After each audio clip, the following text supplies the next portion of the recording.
kita tidak bisa memaksa orang lain untuk merindukan kita, dan kita juga tidak bisa untuk mencegah, melarang orang lain merindukan kita. Maka sama seperti hati kita ini, kita tidak bisa mencegah atau melarang hati ini untuk merindukan seseorang, karena rindu itu adalah memang itu berasal dari hati yang tidak bisa kita atur. Nah, jadi untuk hukum merindukan orang yang bukan mahram,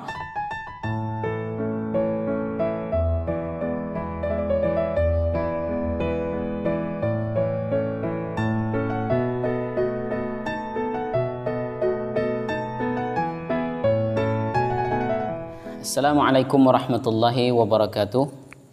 Alhamdulillah ala ni'matil imani wal islam, wassalatu wassalamu ala khairil anam wa ala alihi wa sahbihi wasallam.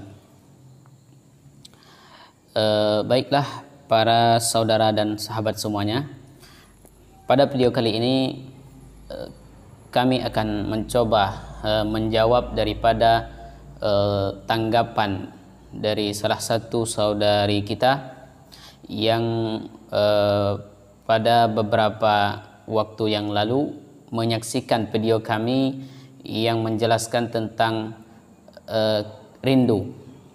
Jadi sebelum ini ada video kami yang kami upload di YouTube dan kami share di media sosial, yaitu yang menjelaskan tentang kerinduan.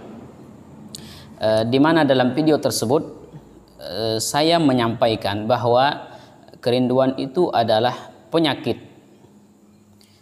Kenapa disebut dengan penyakit? Karena memang rindu itu akan menyiksa orang yang sedang mengalami kerinduan.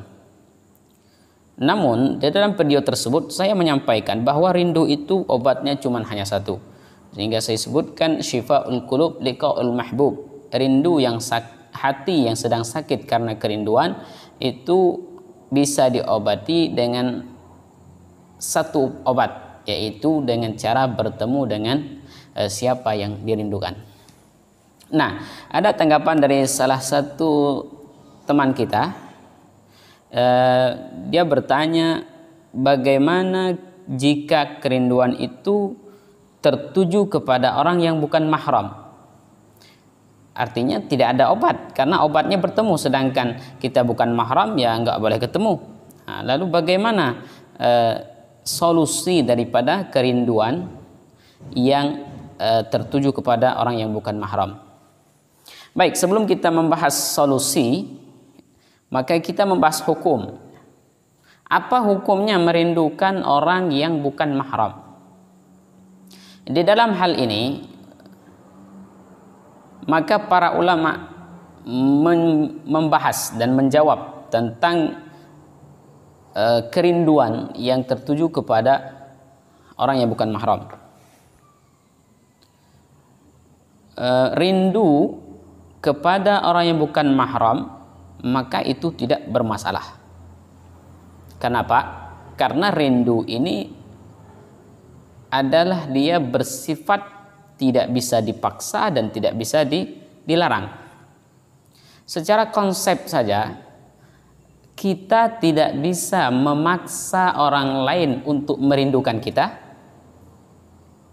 dan kita juga tidak bisa untuk mencegah, melarang orang lain merindukan kita.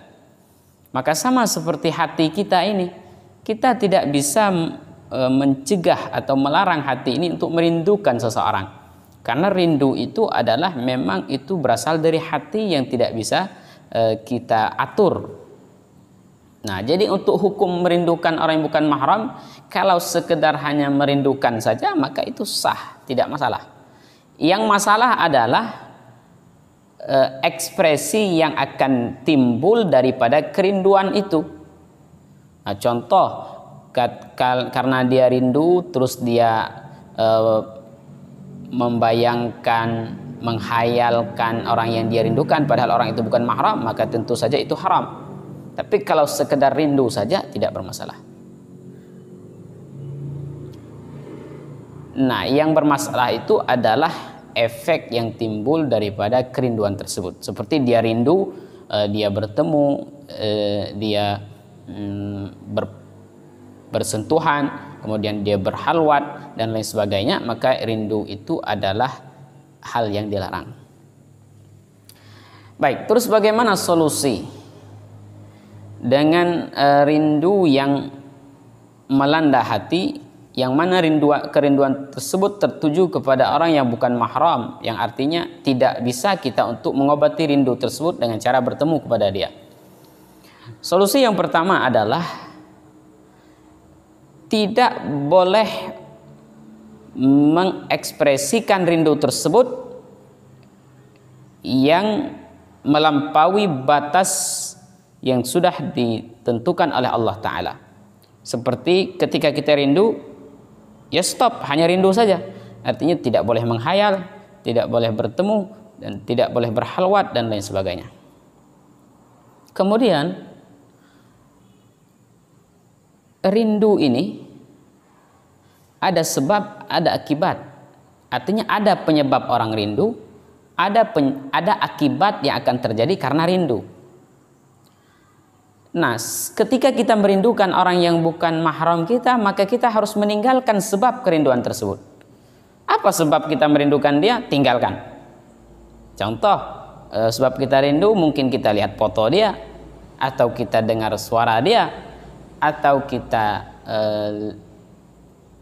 berteman dengan orang yang sering menyebut namanya, kemudian sehingga kita teringat kepada dia. Maka kalau seperti itu, sebisa mungkin untuk menghindari sesuatu yang menyebabkan kita merindukannya. Kemudian rindu ini akan menimbulkan akibat. Akibat dari rindu pasti banyak akibatnya. Maka ketika kita merindukan orang yang bukan mahram, maka kita harus meninggalkan sebab sehingga tidak terjadi akibat. Mudah-mudahan bisa dipahami. Wallahu a'lam bishawab. Wal 'afwu minkum. Assalamualaikum warahmatullahi wabarakatuh.